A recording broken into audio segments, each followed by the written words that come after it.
uma vez o convite que a mim foi enviado para estar apresentando nesse culto, né?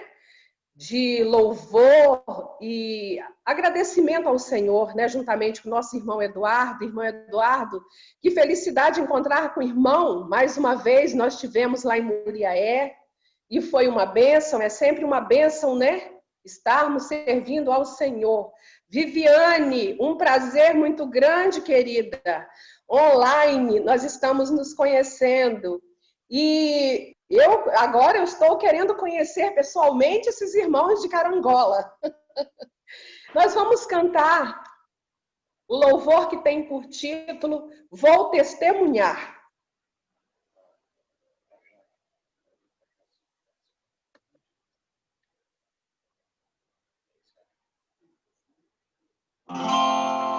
As cores do arco-íris, a brisa murmurar,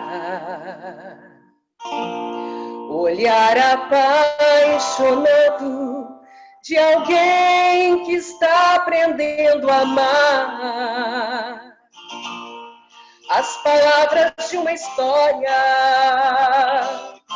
as estrelas a brilhar. Deus criou o mundo todo para testemunhar.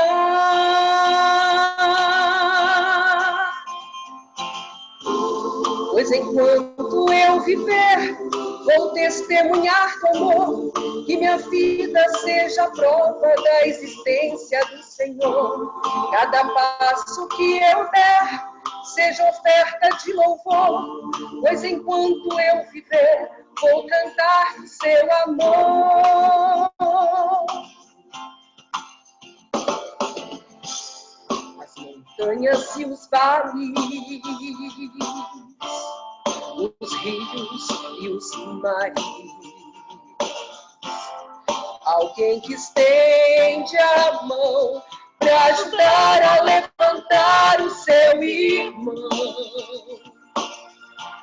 O sorriso de criança,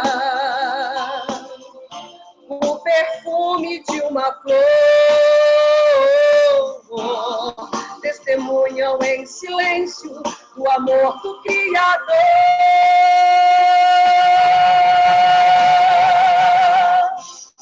Pois enquanto eu viver, vou testemunhar o amor, que minha vida seja a prova da existência do Senhor. Cada passo que eu der, seja oferta de louvor, pois enquanto eu viver, vou cantar, vou falar do seu amor.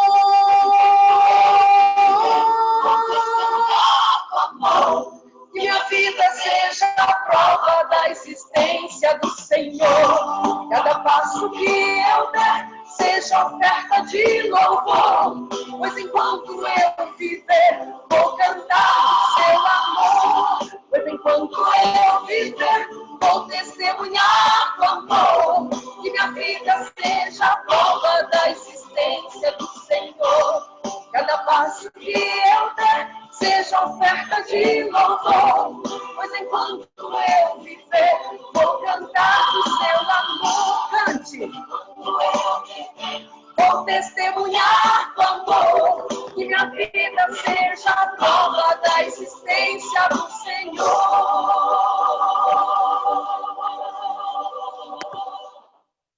Amém. Igreja amada, igreja querida, mais uma vez estamos com vocês para adorar, né, o nosso bom Deus. E Leda, é um prazer te conhecer também, irmão Eduardo Luz. Nós somos aqui de São Bernardo, da Casa de Oração de Vila Baeta Neves. Acho que vocês conhecem, né? Estamos aqui. E o cântico, a adoração, fala sobre Salmos 23, né? Então, o Senhor possa estar sendo glorificado nesse momento. Amém? Boa noite, irmãos. Como a Vivi falou, um prazer estar com vocês aqui de volta. Não sei quem aqui esteve na reunião da parte da manhã. Quem não esteve, eu já só posso adiantar que vocês perderam Uma ótima mensagem, né? Tá marcado aqui na minha Bíblia para ler aqui, meditar, né?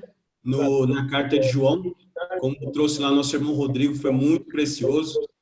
E é bom estar com vocês aqui mais uma vez, tá? Então, eu vou compartilhar aqui minha tela. A gente fez uma gravação, a gente acabou de gravar, tá quentinha ainda. A gente fez hoje à tarde. A gente fez agora à tarde, eu vou compartilhar com vocês aqui.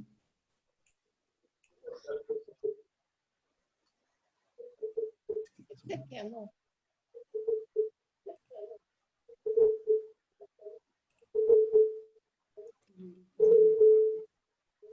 Agora apareceu lá. Vou compartilhar. Só um minutinho, irmãos.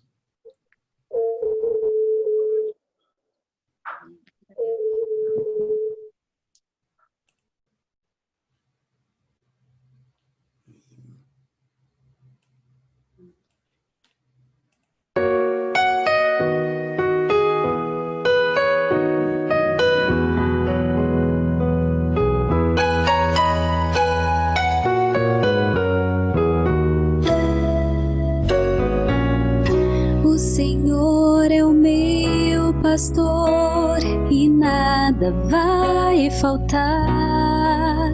Entre pastos verdejantes me fará repousar. E para o rio tranquilo não há quem possa me guiar. Sou ovelha que precisa de um pastor, nem que as trevas me tragam medo e morte, ainda assim não temerei mal algum. Se tu estás comigo aqui, o que então temer? Sou ovelha que precisa de um pastor.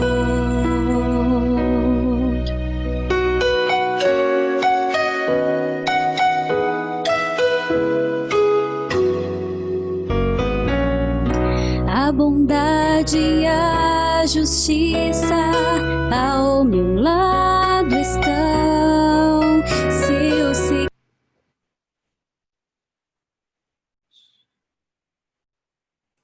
Só um minutinho. ao meu lado estão, se eu seguir ao meu pastor com sincera devoção, e habitarei para sempre nos ternos braços do Senhor. Sou ovelha que precisa de um pastor, nem que as trevas me tragam medo e morte, ainda assim não temerei mal algum. Se tu estás comigo aqui, o que então temer? Sou ovelha que precisa de um pastor. Sou ovelha que precisa de um pastor.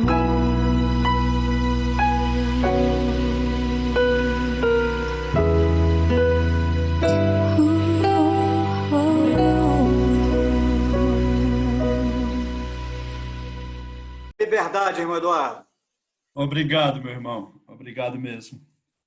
É uma alegria grande estar com vocês nesta noite.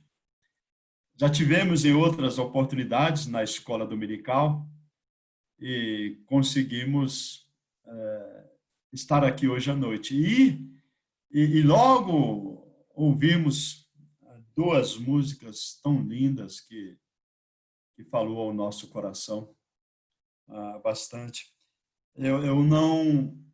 Foi bom a irmã Leda falar daquele encontro que nós tivemos há tanto tempo atrás e ter sido edificado com a música que a irmã louvou o Senhor. O Paulo e a Viviane, Paulo da Vivi, eu sou conhecido na Missão Novas Tribos como o Edu da Nancy.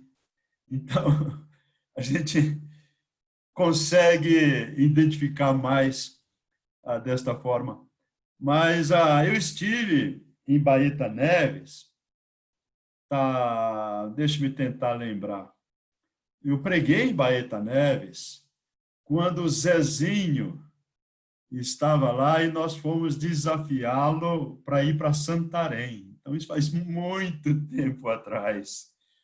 E aí ele fez um excelente trabalho em Santarém e ficou ali com a gente. Nós saímos de lá e ele continuou e depois voltou, né? Está aí lá com o Lar Abrilac. Mas foi um irmão muito querido, irmão. Morou com a gente lá em nossa casa quando estávamos em Santarém. Mas eu sinto não ter voltado em Baeta Neves. Vou a tantos lugares e nós não passamos lá mais. Ontem e hoje eu tive a alegria de pregar num seminário aqui em Anápolis, presencialmente. Ontem à noite foi a primeira vez que eu preguei assim com um auditório não muito grande, obedecendo às distâncias, e fui para frente com a máscara, só tirei a máscara lá na hora que ia falar, e o pessoal estava a mais de 3 metros de distância de mim. Mas a última vez que eu preguei para um grupo assim presencialmente foi no dia 2 de março, lá em Natal. Então, foi uma emoção diferente, né? Ontem à noite e hoje de manhã. E o Senhor me deu esta oportunidade. Mas ainda continuamos limitados, sem poder ter tanto movimento. Afinal de contas, estamos naquele grupo de mais de 60, né? Grupo de risco. Nancy e eu temos cuidado bastante, embora amanhã farei uma viagem que se faz necessária, e vou dirigir aí 1.000 quilômetros. Nós vamos para o nosso Instituto Bíblico, terei uma semana de reuniões. Estejam orando por isto. A gente vai com um certo temor, mas temos responsabilidades esta semana, lá no sul de Minas, no Instituto Bíblico Peniel. E voltaremos na próxima sexta-feira, né? Vamos na segunda, voltaremos na sexta. E o ritmo começamos a voltar no ritmo, embora estejamos vivendo dias estranhos, né? Dias diferentes, jamais pensados, né? O Senhor, na sua infinita graça, tem nos dado a oportunidade de nos reunirmos, como nosso irmão Zezinho falou. E assim, por esses aplicativos, pelo Zoom e tantos outros, os irmãos de São Bernardo, em outros lugares, lá em Minas, eu e a Nancy, aqui em Goiás, em Anápolis, e podendo usar deste recurso tão especial. Mas vivemos dias diferentes, dias estranhos. E para quem conhece as Escrituras, como alguém já disse, não é de estranharmos, nós não podemos estranhar, porque esses dias viriam, né? Não como desta forma, pensado. E o Senhor nos deixou princípios para que vivamos intensamente esses princípios nestes dias que estamos passando agora. Dias difíceis. Temos orado pelo Brasil, temos visto aí tantas pessoas acometidas desse vírus, tantas incertezas, tantas notícias difíceis espalhadas por aí, mas os nossos olhos devem continuar fixos somente no Senhor. Me permita só, antes de entrar na mensagem, fazer um pedido de oração para vocês. Orem pelos missionários que trabalham entre os povos indígenas. Nós estamos voltando para os trabalhos pouco a pouco, cada trabalho devagarzinho, dependendo de como está a situação, porque todos os missionários saíram das aldeias e nós pedimos que saíssem, porque houve uma pressão internacional muito forte e nós não sabíamos como era a dinâmica deste vírus, deste contágio, e jornais falavam que nós seríamos os responsáveis pelo extermínio dos povos indígenas, porque os missionários estariam levando a Covid para as aldeias. Foi terrível, terrível. Então, desde março, os nossos missionários saíram das aldeias. Nenhum missionário ficou em aldeias, embora mantivemos assistência, embora fizemos várias ações. Como nesses dias, nós entregaremos aí quase 4.000 quilos de mantimentos para índios e ribeirinhos lá no Amazonas, usando o nosso meio de transporte, um helicóptero que está à nossa disposição, e faremos a distribuição deste mantimento. Distribuímos máscaras, remédios, alimentos em tantos lugares. Mas agora queremos voltar. As comunidades indígenas estão pedindo para o nosso retorno e pouco a pouco, apesar das perseguições, das dificuldades, nossos colegas, nossos missionários estão voltando para as aldeias. Então, nós rogamos a vocês, clamamos a vocês que orem junto conosco para o retorno cuidadoso, mais progressivo, até que cada um volte para o seu trabalho. Dos 48 lugares que nós temos missionários, vocês podem imaginar? Nós temos missionários em 48 aldeias. Em algumas tribos, melhor dizendo, nós temos missionários em 48 tribos. Em algumas tribos, mais de uma aldeia. Então, temos aí um contingente de missionários muito grande. São mais de 200 missionários nas aldeias. Só para os irmãos se alegrarem conosco, temos mais de 120 igrejas entre os índios funcionando. Hoje estão reunidos, louvando ao Senhor. Hoje eu li um pedido de oração, me escreveram lá do Amazonas, um indígena que eu não conheço. Eu mostrei para minha esposa, ele escreveu falando assim, que ele começou a fazer evangelização lá na aldeia dele, e ele está pedindo 20 Bíblias. E ele me escreveu, falou assim, irmão Eduardo, me mande 20 Bíblias, porque nós temos 20 indígenas pedindo Bíblias em português, porque na língua deles ainda não há tradução, mas são jovens que sabem ler em português. E vocês aí, que estão me escutando, vocês podem participar. Não sei como vamos fazer isso, mas quem sabe eu posso responder para eles dizendo, olha, eu já tenho as 20 Bíblias ou o dinheiro para comprar estas 20 Bíblias. Vocês podem imaginar? Se vocês atenderem a esse desafio, eles são do povo Matsés, lá do Vale do Javari, na divisa com a Colômbia. Um lugar muito, mas muito difícil, de onde tem aparecido as grandes perseguições contra nós, movidas por alguns jornais e canal de televisão. Então, fica com vocês este pedido de oração, estes dois. Um pelo retorno dos missionários e o outro por esse pedido desse jovem que me escreveu hoje. Bem, depois eu mando o nome para vocês. Eu devia ter aqui o nome. Está no WhatsApp. Eu não sei nem como ele tem meu WhatsApp, mas ele mandou para mim.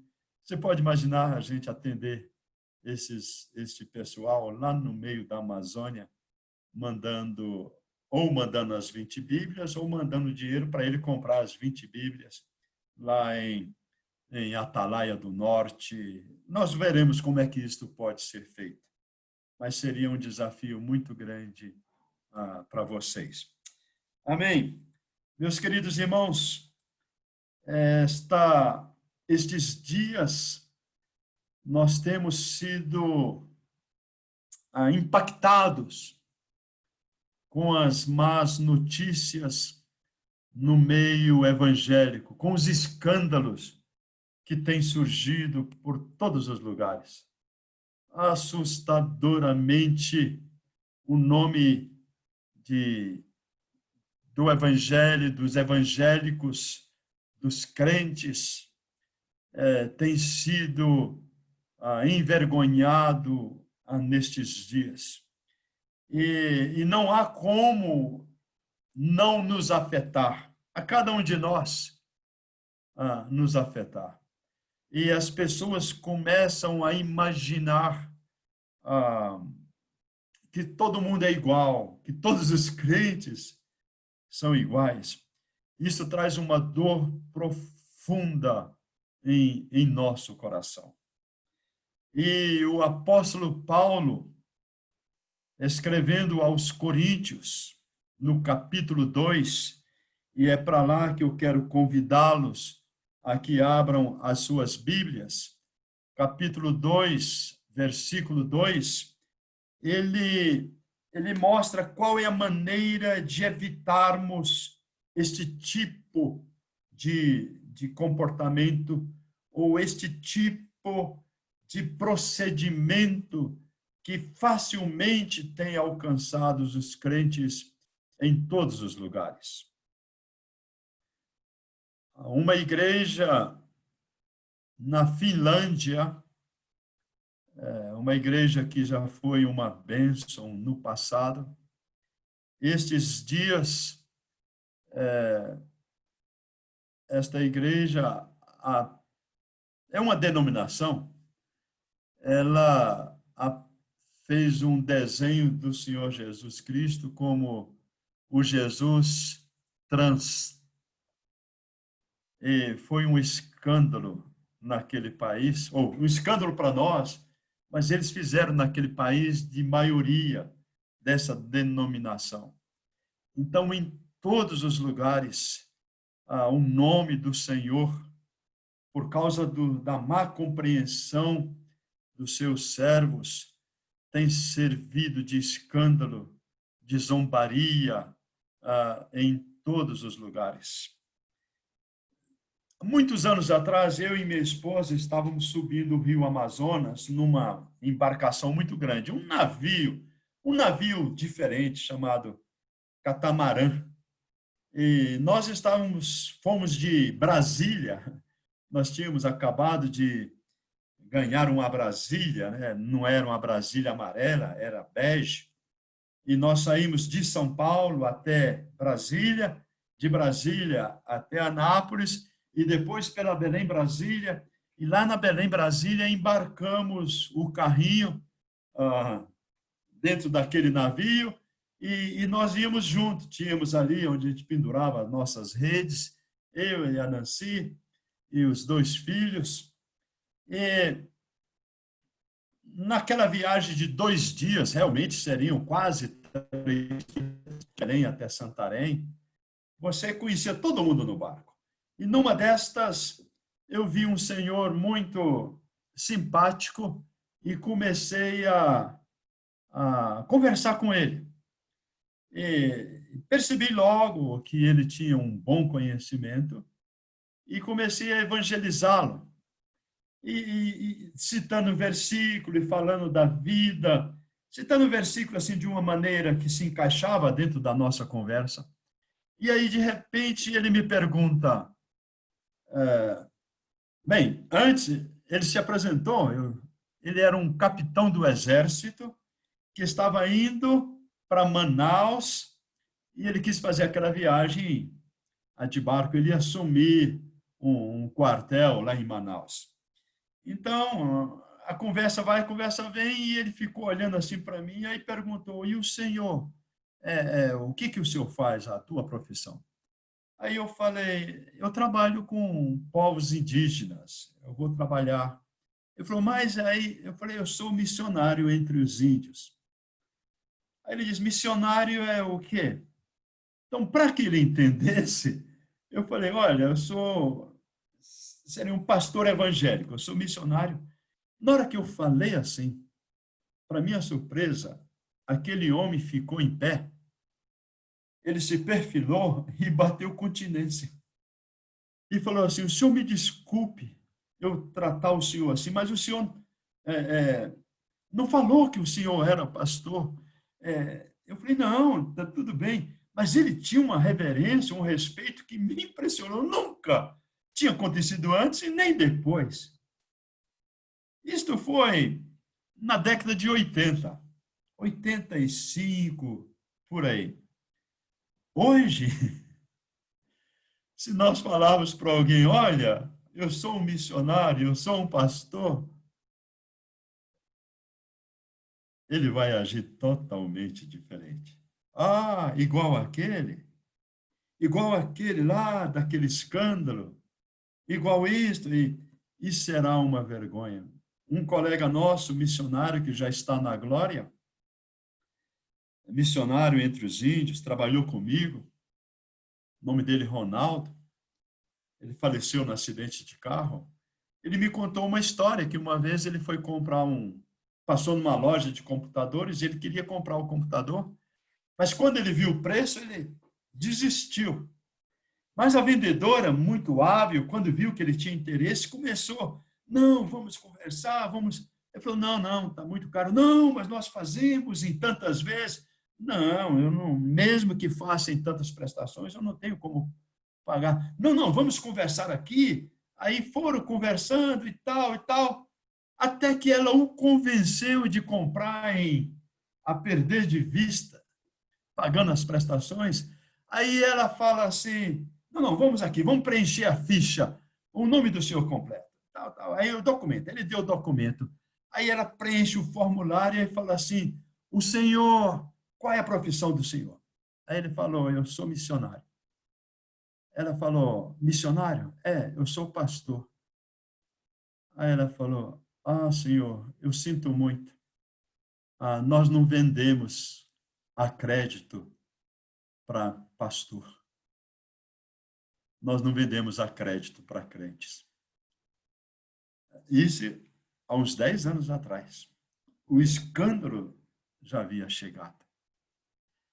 Então, o apóstolo Paulo nos mostra como nós podemos evitar isto. Vamos lá, 1 Coríntios, capítulo 2, versículo 2. Ele diz, porque decidi nada saber entre vós, senão a Jesus Cristo e este crucificado. É uma afirmação muito forte do apóstolo Paulo. Eu decidi não saber nada a não ser Cristo crucificado. Ele não entraria em outros assuntos, em outras discussões. A prioridade é Cristo e Cristo crucificado. A centralidade de Cristo nas nossas vidas. Ele mostrou que, em primeiro lugar e em último lugar, é Cristo e nada mais do que Cristo. Alguém pode dizer, então ele se alienou dos outros assuntos? De maneira nenhuma. Nesta mesma carta, ele trata de casamento, ele trata de outros assuntos. Nas suas outras cartas, ele trata de todos os assuntos possíveis de comportamento familiar, do marido, da esposa, dos filhos, do patrão, do servo. Ele trata de todos os assuntos. mas ele mostra que, em primeiro lugar, é Cristo e somente Cristo. A centralidade de Cristo. Lembro-me, logo na época da minha conversão, havia um estudo muito bom que falava sobre entronizar Cristo em nosso coração. Tirar o eu e colocar Cristo no centro da nossa vida. Autoconfrontação. E isto precisava ser feito. Cristo precisa ser entronizado na vida de cada um de nós. Paulo fala em Gálatas que afirma severamente dizendo: eu estou crucificado com Cristo. Eu estou morto em Cristo. E já não sou eu mais que vivo, mas Cristo vive em mim. Esta centralidade de Cristo faz com que o nosso comportamento, as nossas ações, faz com que o nosso pensamento seja centralizado única e exclusivamente nele. Mas olha bem a afirmação de Paulo. Ele diz: porque decidi. Foi uma decisão. As opções aparecem. Elas surgirão. Mas Paulo diz: eu decidi nada saber de outros assuntos, a não ser cristocêntrico, senão a Jesus Cristo.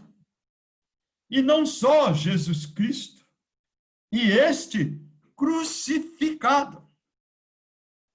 E aqui, meus queridos irmãos, traz para nós algumas lições que eu tentarei extrair deste texto.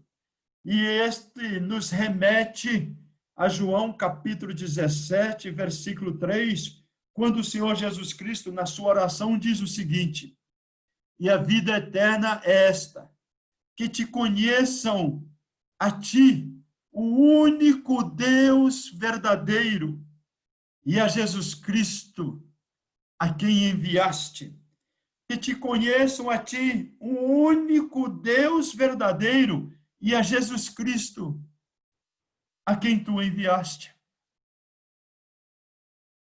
O Senhor Jesus, quando confronta os seus discípulos que se escandalizaram com o seu discurso em João capítulo 6, aí o Senhor depois pergunta para os seus discípulos: e vocês também não querem ir embora? Podem ir. Aí Pedro faz aquela declaração única. Ele diz: Senhor, para quem iremos nós? Só tu tens a vida eterna. Só tu tens a vida eterna. Sim, meus irmãos, Paulo decidiu nada saber entre os coríntios, senão a Jesus Cristo e esse crucificado.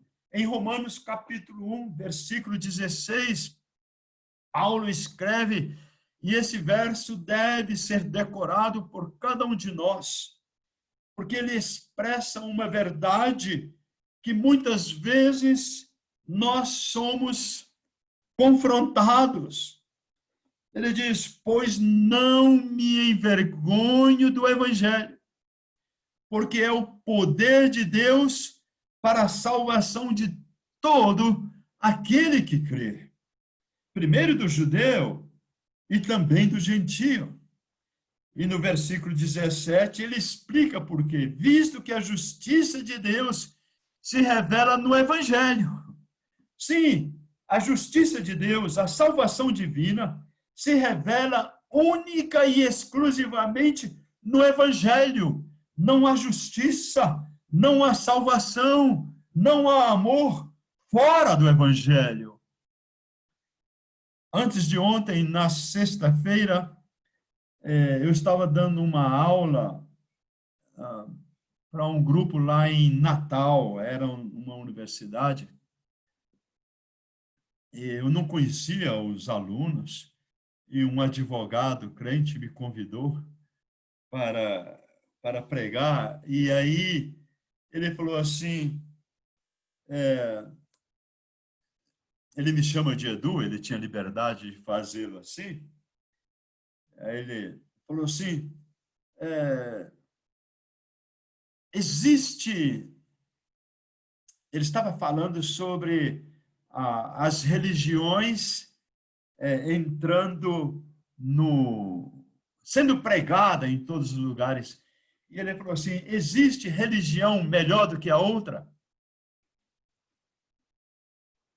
Aí eu falei, olha, religião, eu não sei, mas o evangelho eu sei.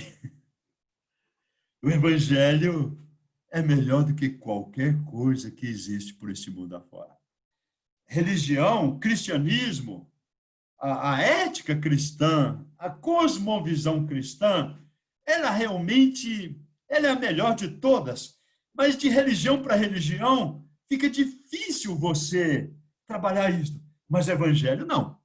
E eu fiz questão de falar isso. O evangelho, ele é a única mensagem que pode ser pregada que só traz benefício para todos os povos, não prejudica nenhum povo.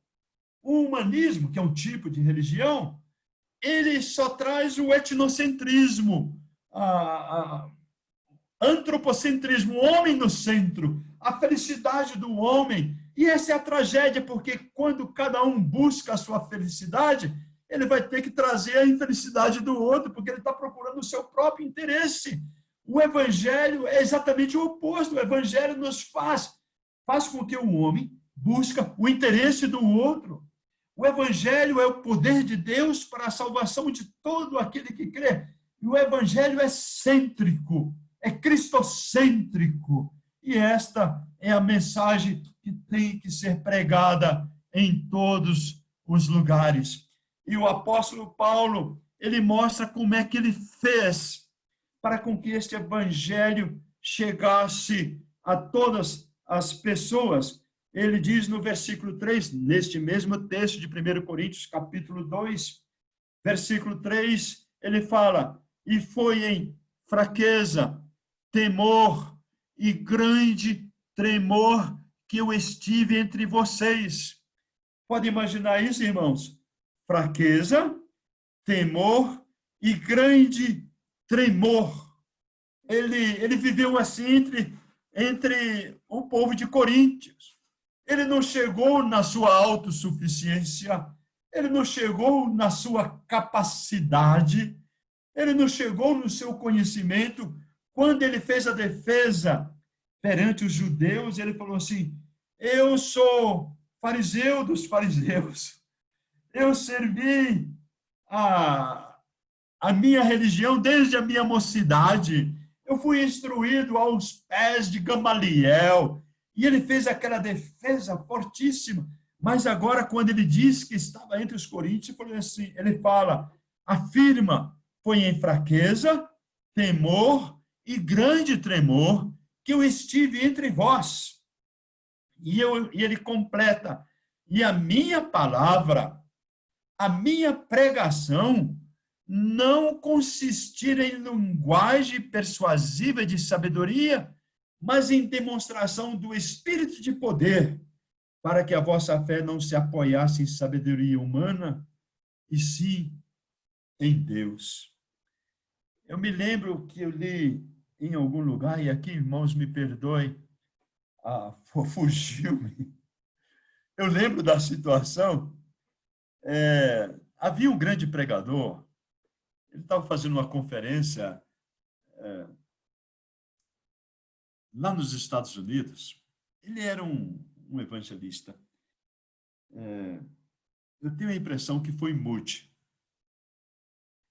E os jornalistas foram para aquela cidade e fizeram entrevistas e tudo mais.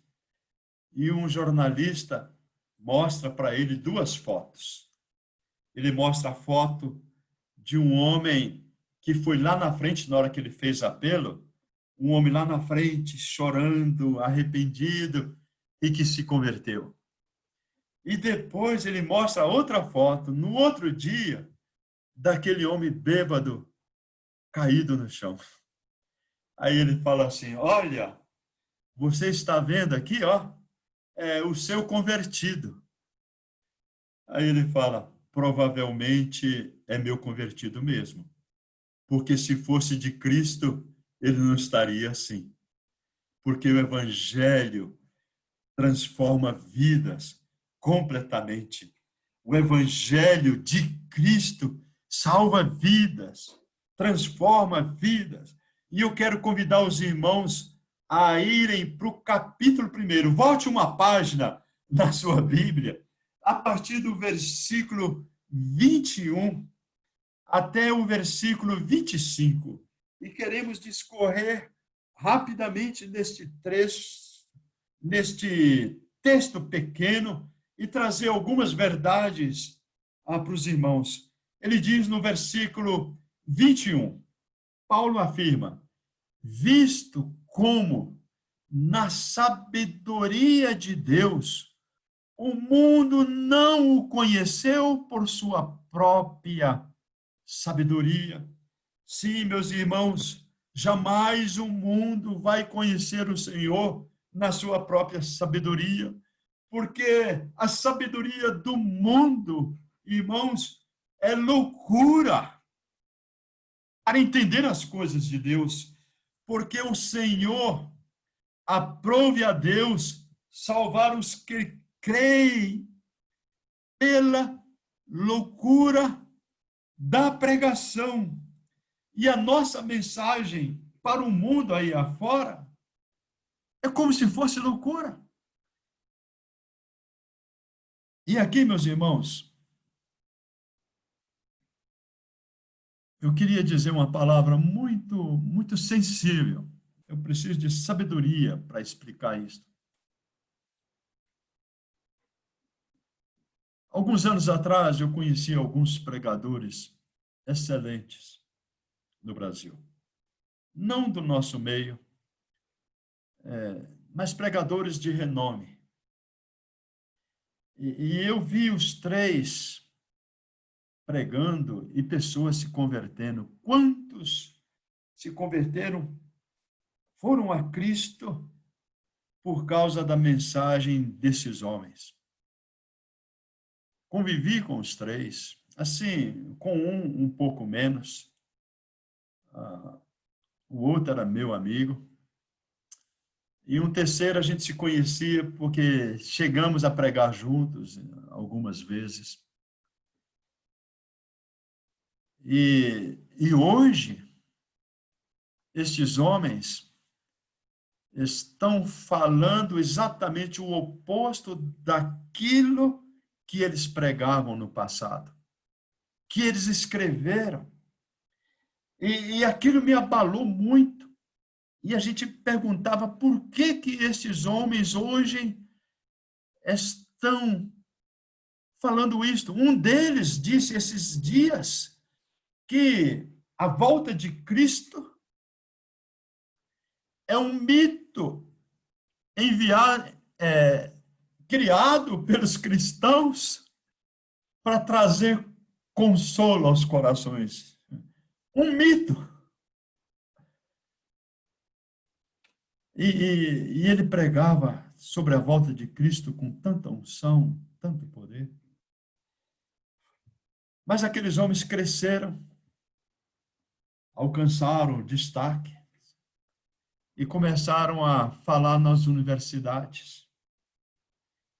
E quando foram pregar nas universidades, eles quiseram falar com sabedoria humana.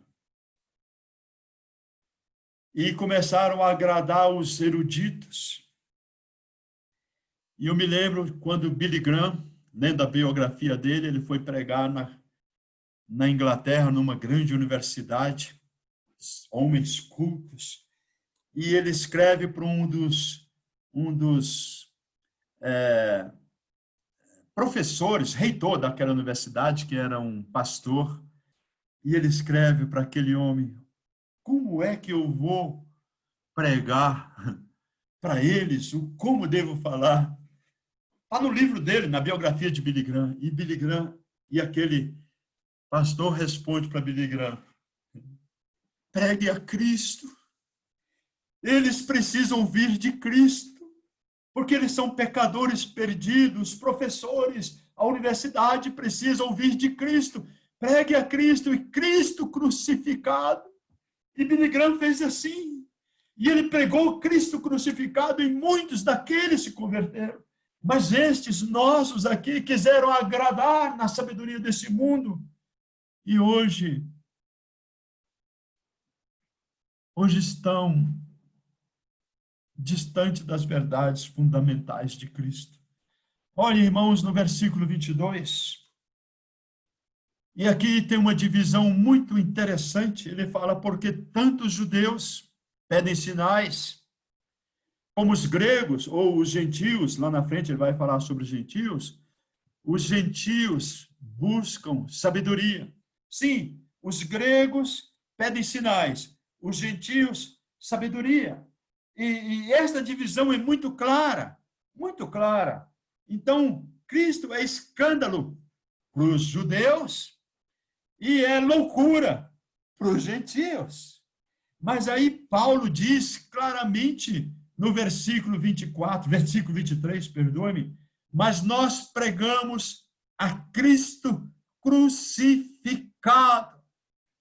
Pregamos a Cristo crucificado, que é escândalo para os judeus e é loucura para os gentios, para os gregos.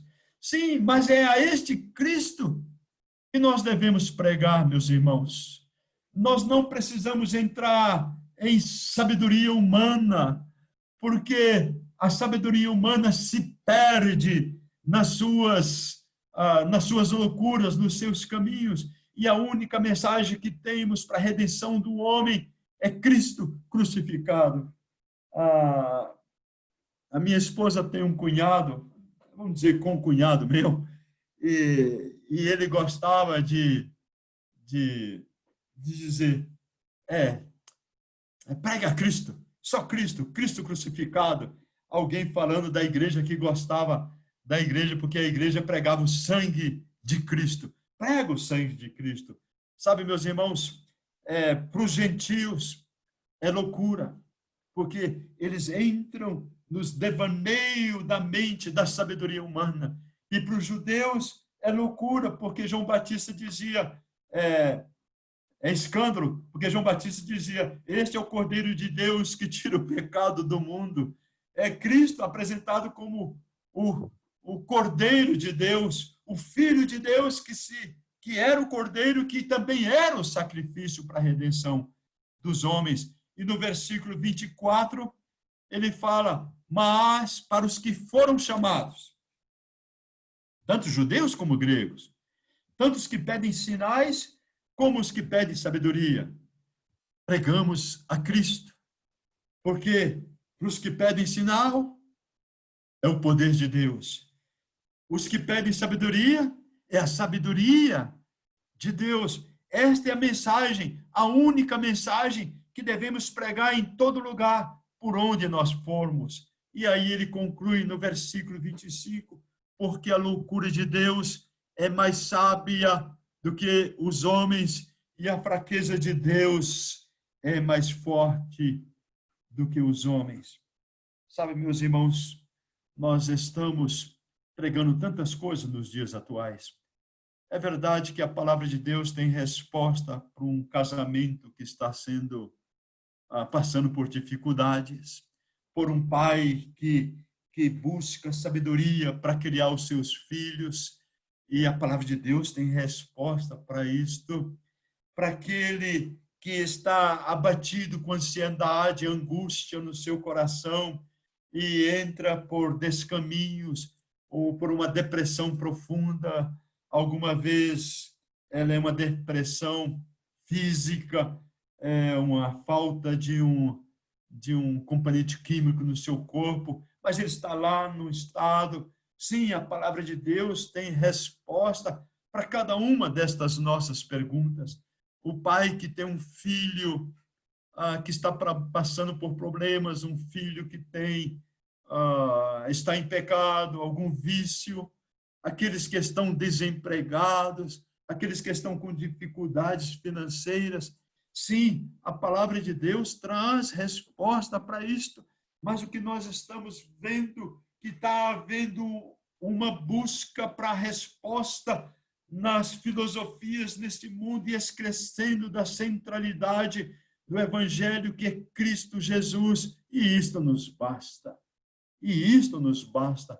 Cristo, e só Cristo, e nada mais do que Cristo.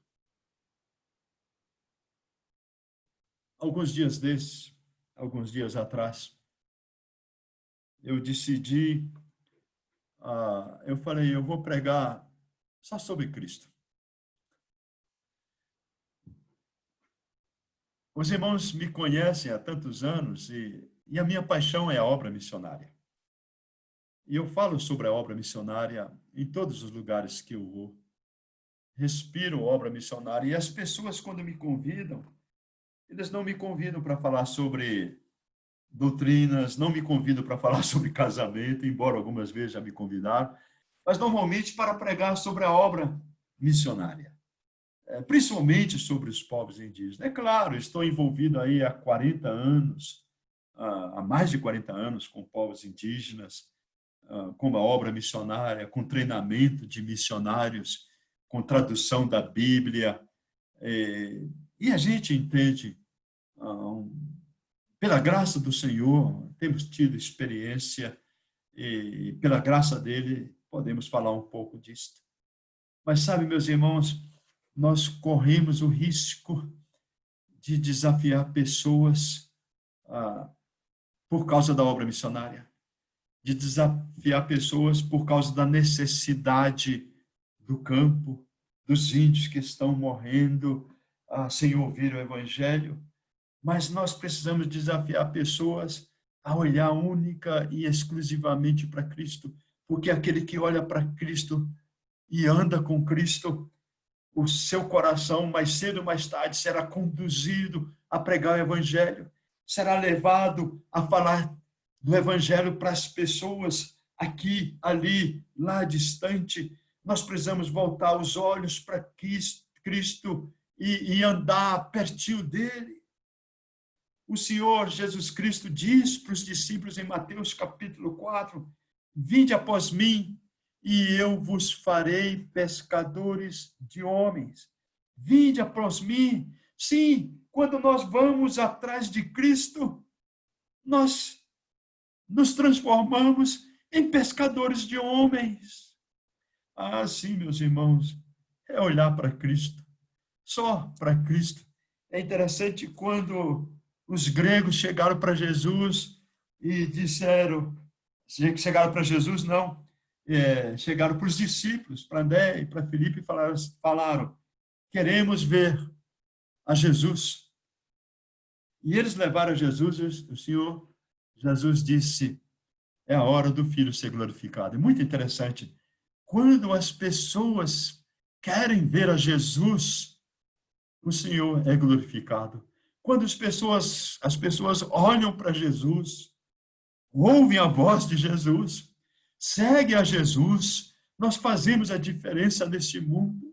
As pessoas não querem seguir a Jesus nos dias atuais, irmãos. Elas querem as benesses, elas querem o segredo, elas querem a vitória. Não, não. Nós queremos seguir a Jesus e este crucificado. Nós queremos só olhar para Jesus e as demais coisas serão acrescentadas. E não nos importa o que vem depois, porque temos o bem maior. A pérola de maior valor é o Senhor Jesus Cristo. Olhemos para Jesus Cristo e as demais coisas serão acrescentadas. Voltemos para Cristo, andemos com Cristo, acompanhemos Cristo. Paulo diz claramente, eu decidi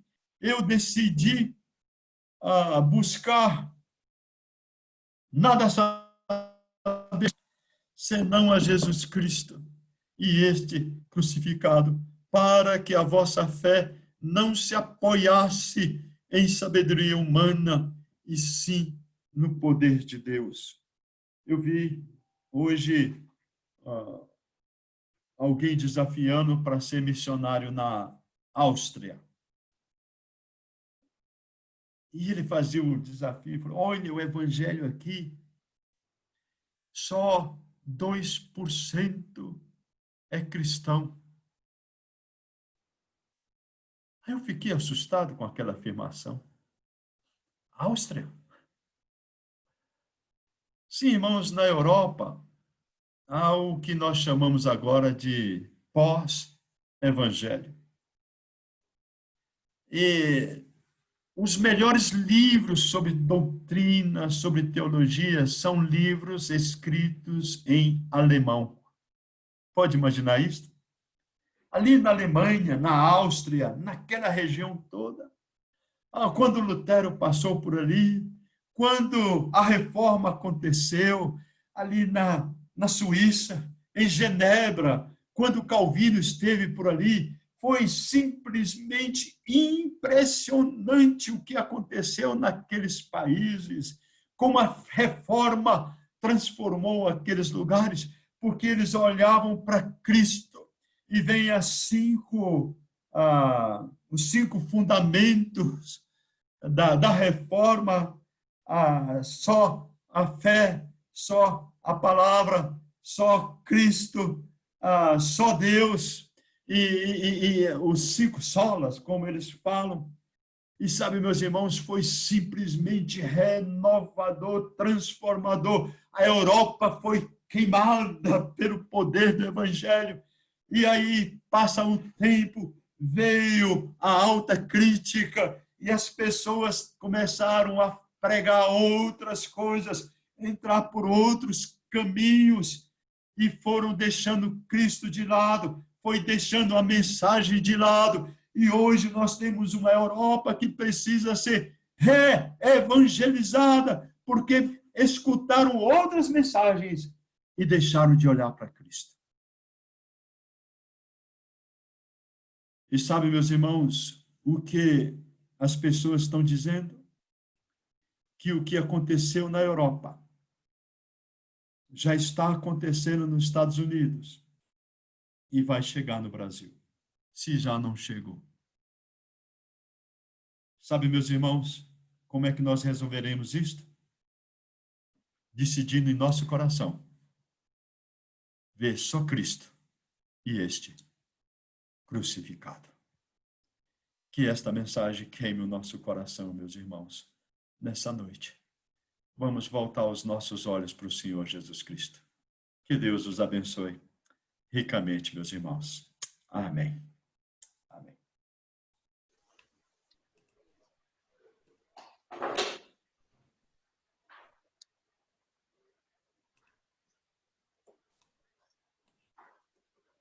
Sublime graça, sublime graça que alcançou um pobre como eu, que a mim perdido e cego achou, salvou e a vista deu. De vãos temores e aflição, a graça me livrou e doce alívio ao coração em Cristo me otorgou. Se lutas vêm, perigos se é longo caminhar, a graça me conduz seguro ao santo lar. A Deus então adorarei ali no céu de luz e para sempre cantarei da graça. Volta um pouquinho.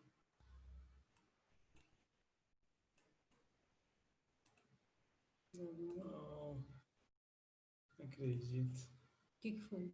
Deu algum erro aqui. Só se deixar. Irmãos, deu um erro bem no finalzinho aqui. Espera aí, só um minutinho. Vou pegar direto da fonte aqui.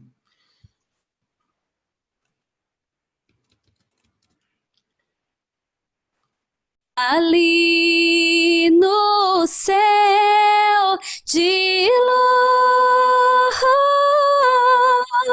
e para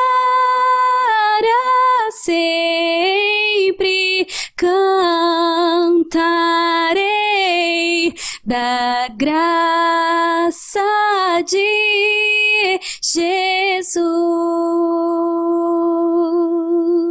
da graça de Jesus.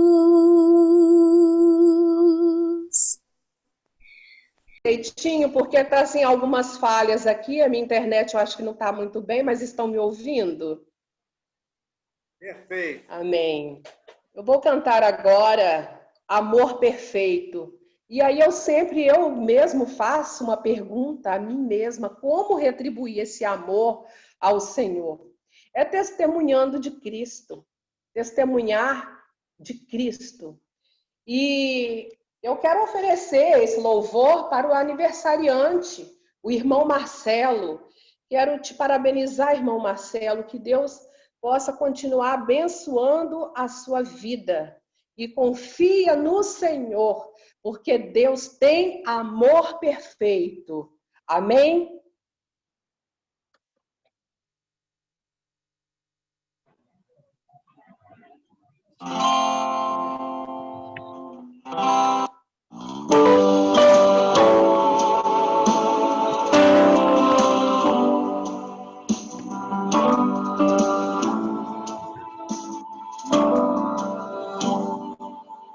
Se o Senhor traçou um plano em meu viver, fico certa, Ele faz acontecer. Tenho paciência e fico a esperar. Cumpre tudo no momento, vai chegar. Nenhum plano do Senhor pode ser frustrado. Se o Senhor chamou a mim, fica do meu lado. Não duvido, vou em frente, a bênção vem. Deus tem amor perfeito, pra tudo tem um jeito. Não vou chorar, só vou dizer, sou mais que vencedor. Deus tem amor perfeito, pra tudo tem um jeito.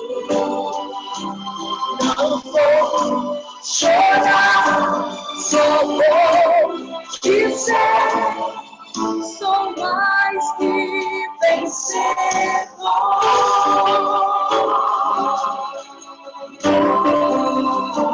Ser mais que vencedor, vencedora em Cristo Jesus. Eu já tive experiência com Jesus, contigo. Fui provada e humilhada e senti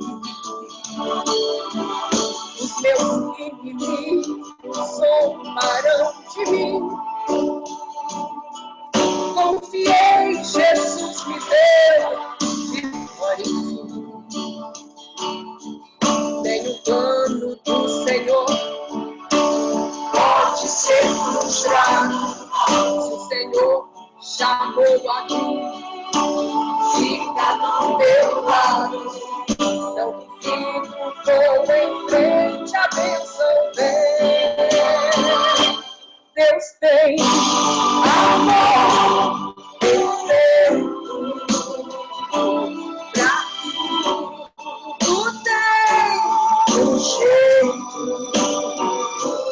Não vou chorar, só vou dizer, sou mais que vencedor. Deus tem amor perfeito pra tudo, tem um jeito. Mas tem jeito, não de coração, não chore. Sou mais que vencedor. Eu vou chorar, só vou dizer, sou mais que vencedor. Sou mais que vencedor. Você é mais que vencedor, vencedora em Cristo Jesus. Não desista, siga glorificando e louvando o nome do nosso Senhor Jesus Cristo. E eu me empolguei. E eu pensei que eu estava cantando juntamente com a igreja mesmo na minha frente. Mas é muita vontade de estar em contato, né, com a igreja. Mas que Deus seja louvado. Que Deus abençoe o coração de cada um nesta noite. E você é um vencedor em Cristo Jesus. Amém.